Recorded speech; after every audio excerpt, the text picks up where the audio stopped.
पे इंडिया से खबर ये आती है कि दुनिया में पहली फ्लेक्स फ्यूल एथनॉल पे चलने वाली कार इंडिया ने उनके जो ट्रांसपोर्ट मिनिस्टर हैं उन्होंने लॉन्च किया। तो इंडिया तो कर लेगा सब कुछ, वो इसलिए कर लेगा कि वहाँ करप्ट लोग नहीं है, वहाँ चोर नहीं है, वहाँ हिसाब होता है, हर बंदे का हिसाब होता है, वो कुछ भी कर लेंगे।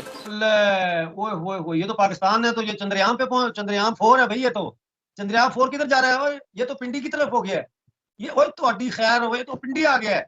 ओए ओए वाह, ये हुआ ना, ये जनाब चंद्रयान 4। पाकिस्तानी होने पे हमें फ़ख्र तो है, ठीक है, लेकिन पाकिस्तान में रहने की ना अब हमें कीमत अदा करनी पड़ती है। लेकिन आप बिलीव करें, हम कहते हैं कि इंडिया से 100 साल पीछे है, मैं कह रहा हूँ कि हम 700 साल पीछे हैं हमसे। मेड इन पाकिस्तान तो बहुत सारी चीजें हैं ना, suicide bomber made in Pakistan है, और फिरका बनाना फसादात मेड इन पाकिस्तान है, क्रिश्चियनों पे हमले मेड इन पाकिस्तान है, अहमदियों की मस्जिदें गिराना और तोड़ना वो मेड इन पाकिस्तान है। कितने साल आगे निकल गया भारत इस टाइम? ख्याल में पाकिस्तान से वो 50 साल आगे चला गया है। हमारा तो मुकाबला किसी भी मुल्क से नहीं बन सकता।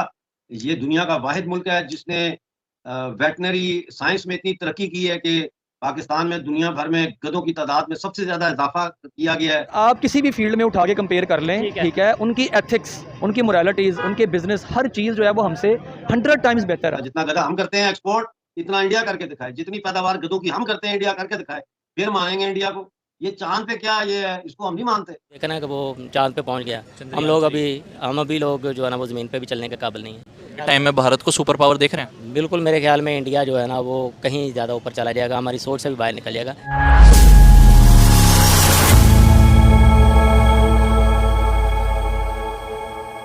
नमस्कार दोस्तों, सड़क परिवहन और राजमार्ग मंत्री नितिन गडकरी ने टोयोटा इनोवा कार का नया वर्जन लॉन्च कर दिया है। यह है टोयोटा इनोवा हाईक्रॉस, जिसे दुनिया की पहली इलेक्ट्रिफाइड फ्लेक्स फ्यूल कार के प्रोटोटाइप के तौर पर पेश किया गया है। इस कार को पूरी तरह से टोयोटा किर्लोस्कर मोटर ने डेवलप किया है। खास बात यह है कि यह कार 100% इथेनॉल पर चलेगी। इस कार को पेश करने को वैकल्पिक फ्यूल की दिशा में एक महत्वपूर्ण कदम माना जा रहा है, जिससे वायु प्रदूषण कम होगा।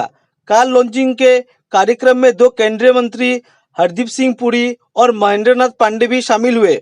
आपको बता दें कि फ्लेक्स फ्यूल एक ऐसी तकनीक है जिससे इंजन 20% से अधिक इथेनॉल मिश्रित पेट्रोल पर भी चल सकता है। ये नई कार 60% इलेक्ट्रिफाइड एनर्जी और 40% बायो इथेनॉल से चलेगी। इससे होगा ये कि फ्लेक्स फ्यूल से कार की माइलेज में जो कमी आएगी उसकी भरपाई हो जाएगी। ओल्ड स्टार्ट सिस्टम से लैस नई इनोवा अपनी तरह की दुनिया की पहली कार है। इस कार का इंजन तब भी बढ़िया ढंग से काम करेगा जब तापमान -15 डिग्री सेंटीग्रेड हो। फ्लेक्स फ्यूल गन्ने और मक्का जैसी चीजों से बनता है। अहम बात यह है कि ये चीजें भारत में भारी मात्रा में उपलब्ध है, यानी देश में उचित मात्रा में है।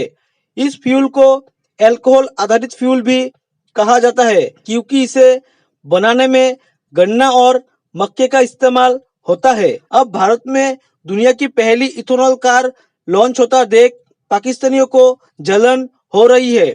चलिए दोस्तों, इसी पर आगे पाकिस्तानी मीडिया के रिएक्शन देखते हैं। नेबर कंट्री भारत की अगर बात की जाए तो दुनिया की पहली फुली एथेनॉल कार जो है वो आज लॉन्च कर दी गई है भारत के अंदर टोयोटा इनोवा के नाम से। बहैसियत पाकिस्तानी किस तरीके से देखते हैं? पहले इलेक्ट्रिक कार का बहुत ज़्यादा बूम आया भारत में, टाटा ने बहुत ज़्यादा बनाई, लेकिन अब वो इससे भी एक नेक्स्ट स्टेप आगे जो है वो निकल गए हैं। पहले पेट्रोल में उन्होंने मिक्सिंग की 10% 20% एथेनॉल की, अब 100% एथेनॉल के साथ जो है वो मतलब कार को आप इस्तेमाल कर सकते हैं, फिर सकते हैं। बहैसियत पाकिस्तानी क्या कहना चाहेंगे इस अचीवमेंट के ऊपर भारत की? देखें जी, पाकिस्तानी होने पे हमें फ़ख्र तो है, ठीक है, लेकिन पाकिस्तान में रहने की ना अब हमें कीमत अदा करनी पड़ती है।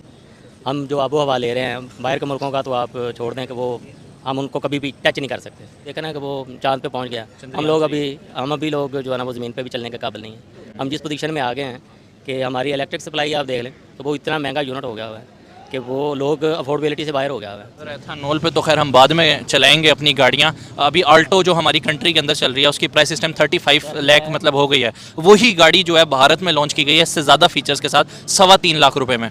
कहाँ 35 लाख और कहाँ 3.25 लाख रुपए। बिल्कुल ऐसा ही है। मोदी ने अपने अवाम को फैसिलिटेट किया है।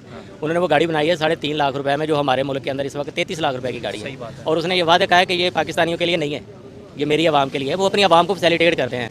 हमारे हुक्मरान जितने हम अवाम ऐसी है माशाल्लाह, कोई पीटीआई को गालियाँ देता है, कोई नून लीग को गालियाँ देता है, कोई काबली को गालियाँ देता है। मतलब इत्तेफाक तो आज तक कभी भी किसी का नहीं हुआ। ये सारे लोग अगर मिलकर बैठ के इत्तेफाक कर लें तो मेरे ख्याल में हमारा मुल्क दुनिया का बेमिसाल मुल्क बन सर ट्रोल करने में हम सबसे आगे हैं। अगर दुनिया में आबादी की बात की जाए तो चौथी बड़ी कंट्री हैं जो सबसे ज़्यादा इस टाइम आबादी जो है वो प्रोड्यूस कर रहे हैं। अगर बात की जाए चंद्रयान 3 मून मिशन की, आपने बात की, एक अलग ही सोच देखी जाती है पाकिस्तानियों की। जैद साहब का आपको पता होगा, जैद हामिद साहब की स्टेटमेंट आई थी कि ऐसा तो कोई चांद का मिशन हुआ ही नहीं। मेरे तक तो जो वीडियो आई है वो कोई कमरे के अंदर बैठ के बनाई गई है। और क्या मैसेज उन्होंने दिया है कि पाकिस्तान की तरफ से ये मैसेज गया है कि ऐसा कोई चांद का 125 कंट्रीज जो है सेलिब्रेट कर रहे हैं, और पाकिस्तानी जो पॉलिटिशियंस हैं वो उनकी तरफ से स्टेटमेंट आ रही है कि ये आर्टिफिशियल इंटेलिजेंस के जरिए ये बेसिकली वीडियो बनाई गई है। देखें, सोशल मीडिया का दौर है। हमारे हुक्मरानों का अब ये एक मोटो बन गया हुआ है कि जैसे वो कबूतर आंखें बंद कर लेता है ना कि मुझे बिल्ली नहीं पकड़ सकेगी। अब हम अपनी नेग्लिजेंसी को या अपनी जो काबिलियत हम लोगों में नहीं है उसको छुपाने के लिए कि इंडिया कहाँ से कहाँ जा रहा है और हम कहाँ से कहाँ जा रहे हैं, तो वो यही इसी तरह का बयान देंगे। अभी हमारे माशाल्लाह जो निगरान वज़ीर आज़म आए हुए हैं अनवारुल्लाह काकर साहब, तो उनसे साफ़ी ने कहा कि जी बहुत से लोग जो है ना वो मुल्क छोड़ के बाहर के मुल्कों में जा रहे हैं। तो वो कहते हैं कि कोई फ़र्क नहीं पड़ता, जाने दें। भाई क्यों नहीं फ़र्क पड़ता? आपके मुल्क के अंदर हर बंदे ने जिसने रहना है वो या तो अपने बच्चों को कत्ल करेगा, या वो बेगैरती की रोटी कमा के खाएगा, या वो चोरी डाके मारेगा। तो ये तो पॉसिबल नहीं है ना। इंडिया की अगर बात करें वो तो एथनॉल की तरफ जा रहे हैं, वो फ्लेक्स ऑयल की तरफ, फ्लेक्स फ्यूल की तरफ जा रहे हैं। हम लोग क्यों नहीं है ऑयल से, पेट्रोल से जान छड़वा के टेक्नोलॉजी की तरफ आते, मॉडर्न चीज़ों की तरफ जाते? सर उसकी सबसे बड़ी वजह यही है कि अगर आप अरबाब इख्तियार में जो बैठे लोग हैं, आप देखेंगे 12 बार वही चेहरे घूम फिर के आ जाते हैं। ठीक है। जब तक 65% आपकी यूथ है जो कि जिसकी एज 30 तक है, ऐसे ही है। जब तक वो लोग अपने इन मसाइल से बाहर नहीं निकलेंगे कि पेट्रोल का क्या बनेगा, घर में राशन कैसे आएगा, जब तक वो लोग नहीं आगे आएंगे, कपड़ा चीज मकान कैसे से, आएगा? ऑब्वियस सी बात है। पहले ना रोटी कपड़ा मकान का था, आज हमें फंसा उन चीज़ों में दिया गया। ठीक है, अब यहाँ पे राशन देख लें। यानी हमें ये चीज़ों से कोई गर्ज नहीं है कि नेबर क्या कर रहा है, वो कितने आगे चला गया है। हमें इन चीज़ों से कोई ना हमें बताया जाता है और ना ही गर्ज है। भाईजान आप बिलीव करें, हम कहते हैं कि इंडिया से 100 साल पीछे हैं, मैं कह रहा हूँ कि हम 700 साल पीछे हैं हमसे। 700 साल मतलब जितना वो तरक्की कर चुके हैं। ठीक है। अब आज भी देखें कि हमारे मसाइल क्या हैं, रोटी कपड़ा मकान, पेट्रोल, घर का राशन।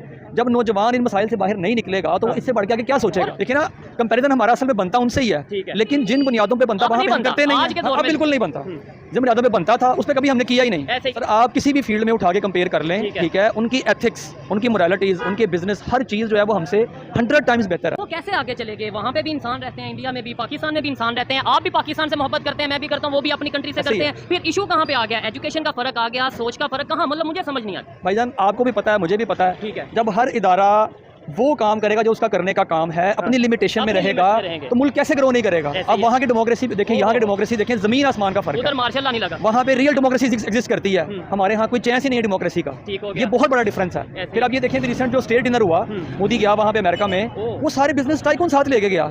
हमारे साथ यहाँ कौन जाता है आपको भी पता, मुझे भी पता, यही एक मेजर डिफरेंस है। ओवरऑल अगर बात करें, पाकिस्तानी बोलते हैं, सब ऑफिशियल लेवल पर भी बोलते हैं, पाकिस्तानियों के अंदर टैलेंट बहुत ज्यादा है, पाकिस्तानी नंबर 1 पे है टैलेंट में, बस इनको मौका नहीं मिल रहा। क्या लगता है सर ये टैलेंट है कि 70 सालों में एक रॉकेट सैटेलाइट नहीं बना पाए, एक मेड इन पाकिस्तान की टेक्नोलॉजी नहीं बना पाए, पूरी दुनिया में कोई एक मेड इन पाकिस्तान की टेक्नोलॉजी नहीं जा रही है? क्या कहते हैं सर आप? टेक्नोलॉजी देखिए जी, मेड इन पाकिस्तान तो बहुत सारी चीजें हैं ना। Suicide bomber made in Pakistan है, जो है वो इंतहाई करप्ट लोग जो है मेड इन पाकिस्तान है, ये चीजें हैं मेड इन पाकिस्तान। और फिरका बनाना, फसादात मेड इन पाकिस्तान है, क्रिश्चियनों पे हमले मेड इन पाकिस्तान है, अहमदियों की मस्जिदें गिराना और तोड़ना वो मेड इन पाकिस्तान है।